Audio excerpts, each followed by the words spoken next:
Hi friends, it's Nirmal from Nandanam Exotics and I hope you all are doing fine.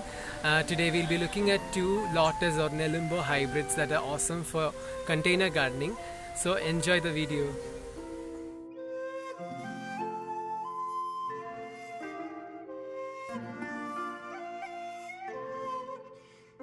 So friends, before we get into the details of the video, do consider subscribing to the channel and also press the bell notification button so that you'll be notified whenever I post a new video. Now we'll get into the details. This video is all about lotus, in particular two hybrid lotus that I grow in my terrace garden. I'll be showing you stages from bud to complete bloom, and also will share with you some experiences I had on the way while getting these blooms. Lotus in many cultures is considered to be as close as it gets to divine. In my culture itself, it is considered to be the seat of most gods and goddesses. So, you know how special this could be to me.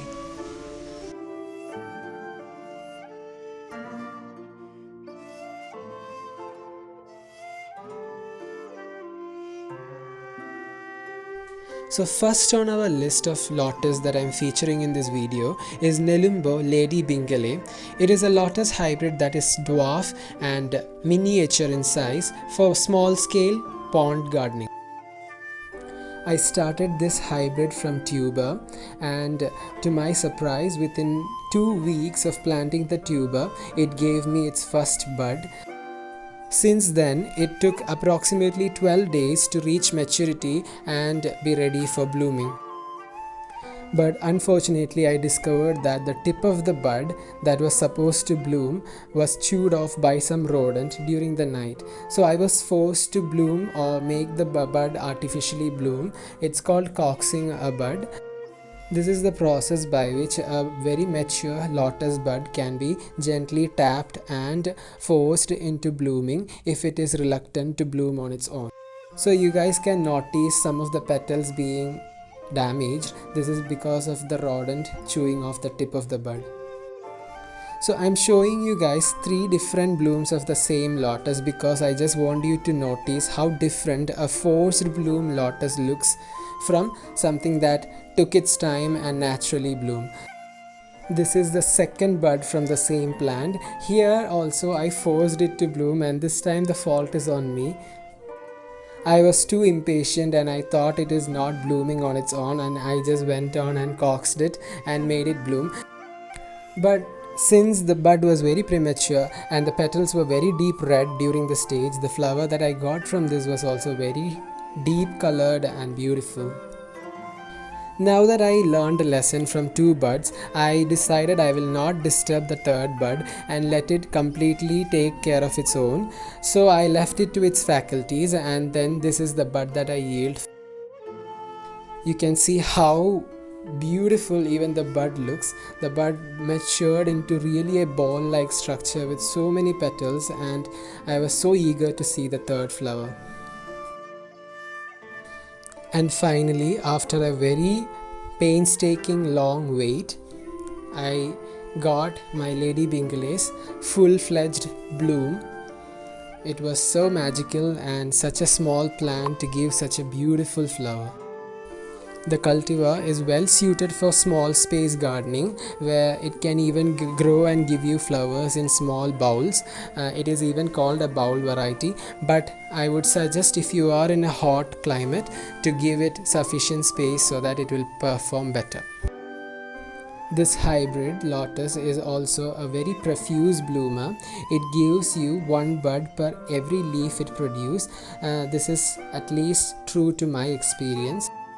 They also have long-lasting flowers compared to other lotus hybrids, where the flowers can maintain its integrity for more than 4 to 5 days. So by now you might have understand the difference between a forced and naturally bloomed lotus bud. So friends, all my lotus comes from one of my dearest friend, Ganesh Anandakrishnan. He also runs a channel in YouTube, and it's pretty good for lotus growers and water gardening. Do check it out.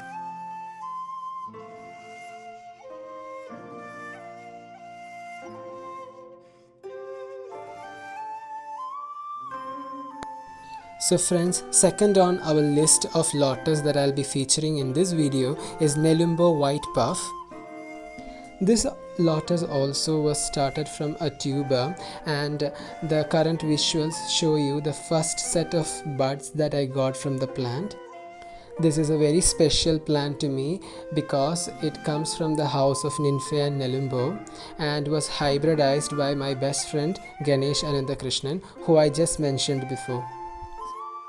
For more information regarding these two lotus hybrids that I featured and also lotus in general, you can visit his YouTube channel from the link that I have posted in my description or the notification bar. Coming back to the video, my first white puff bloom has just opened and this is the second day of bloom.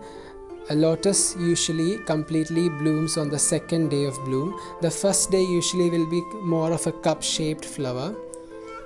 It was very heavily raining here and that has severely damaged the flower, but still it is looking so beautiful. So this is my very first bloom after planting the tuber.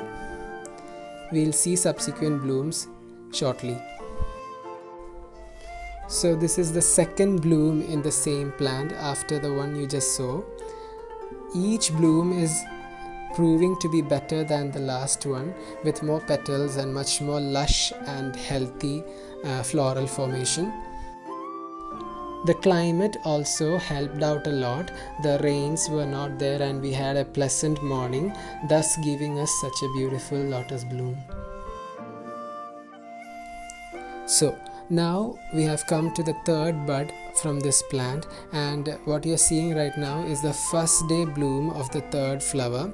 Since it was very cloudy and rainy, the bud didn't open up completely but did have a small opening in the tip through which the bees are going in. And finally guys, here is the third bloom from this plant, which was much more taller, much more robust and so white. Even though the rains did weigh down on it a little bit, it still looks so beautiful and I cannot explain how happy I am right now. Also, it smells heavenly.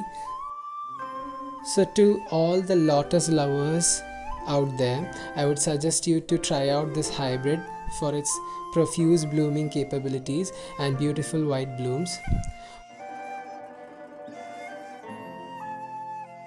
So friends, I hope you guys enjoyed today's video. It was about two lotus hybrid which are very easy to grow, called Lady Bingale and White Puff.